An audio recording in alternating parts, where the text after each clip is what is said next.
People from all across the solar system are subscribing to stay informed and support the cause. I'm doing my part. I'm doing my part. I'm doing my part. I'm doing my part too.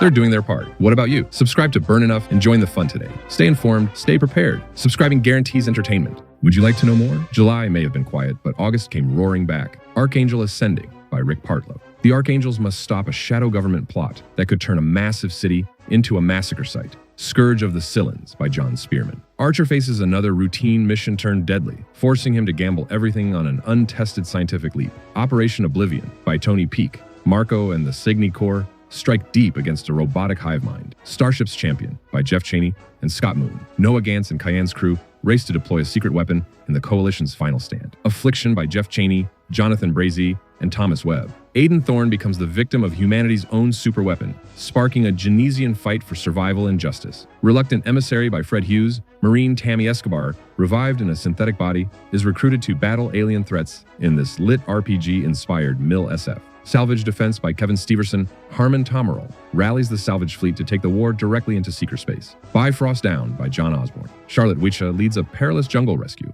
when Bjorn Tovesen III disappears in Depik territory. Wreck Jumpers 2 by Jason Anspach and Nick Cole, set in the Galaxy's Edge universe. The team follows a mysterious signal to uncover a Z cartel scheme that threatens the Republic. Other notable August releases were Assembly's Folly by Daniel Shinhofen. Xander faces heresy charges and impossible missions as his tactics clash with tradition. Corvus by Marco Cluse. Alex Archer joins the NAC Defense Corps to battle evolved Lankies in a desperate fight to save colonists on Alpha Corvi. Endgame by John Van Stry. The Wolfhounds prepare for one last battle against Neil's regime, but a hidden doomsday weapon threatens billions of lives. Lost Civilization by John Walker. Rogue intelligence agencies and shadow assassins push Flip and Sorsha into a conspiracy that threatens to tear their colony apart. Demon World by Brian Larson. The protagonist faces parasitic invaders that turn humans into hive-minded killers, and his immunity may be the only key to saving Earth's colonies. Ethos by Nathan Heistad. The lost colony ship Ethos reappears centuries later, sending a new crew through the wormhole to uncover its chilling fate. Gunboat by Dean Hennigar.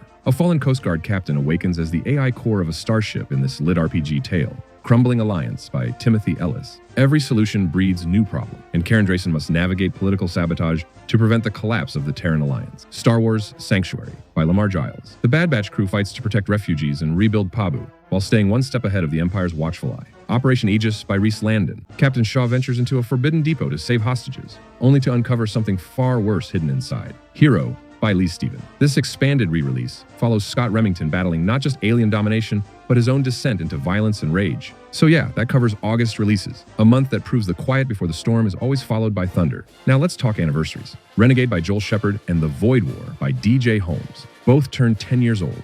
Janelle and Planetfall and Knee Deep in the Dead, yes, the Doom tie-in novel, also celebrated anniversaries. As for interviews in August, only a handful of military sci-fi authors gave interviews, but each brought new energy to the scene as they promoted their latest releases. On the military sci-fi book review front, BookTubers once again delivered, tackling both classics and modern favorites. All the links are in the description, so make sure to support the channels giving the genre its due. Jim Chapman, the heavyweight of military sci-fi reviewing with over 1,000 titles under his belt, kept busy in August. Now, let's talk about August events. DragonCon brought the 2025 Dragon Awards. 2 military sci-fi novels, Alliance Unbound by Cherry and Fancher, and The Mercy of Gods by Abraham and Frank, were nominated in the sci-fi category. I rooted for them, but in the end, the winner was a lit RPG fantasy story, This Inevitable Ruin, Book 7 in the Dungeon Crawler Carl series. The Military Science Fiction podcast dropped 2 thoughtful episodes, one focused on the Writers' Cantina Conference and the use of AI in writing, the other on non-romantic relationships in MilSF and how they shape character arcs. Canon Publishing did a full team sit-down to talk about their origin, future plans,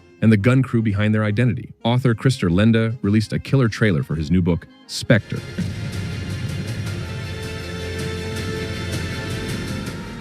While Lee Stephen reintroduced his Destiny's Edge series, a Christian military sci-fi saga you may not know you needed. On the film side, we can now add Ethan Pettis' Primitive War to the shortlist of MilSF novels adapted for the big screen. And yes, the movie is awesome. And rounding it out, the most watched HFY story of August told the tale of a former soldier protecting an alien woman and her son, showing once again that compassion and loyalty are humanity's greatest strengths. And that's August. Big releases, big events, and plenty of firepower to carry us into September. Thanks for watching. Like and subscribe for more. See you in the next one. Burn bright and burn enough.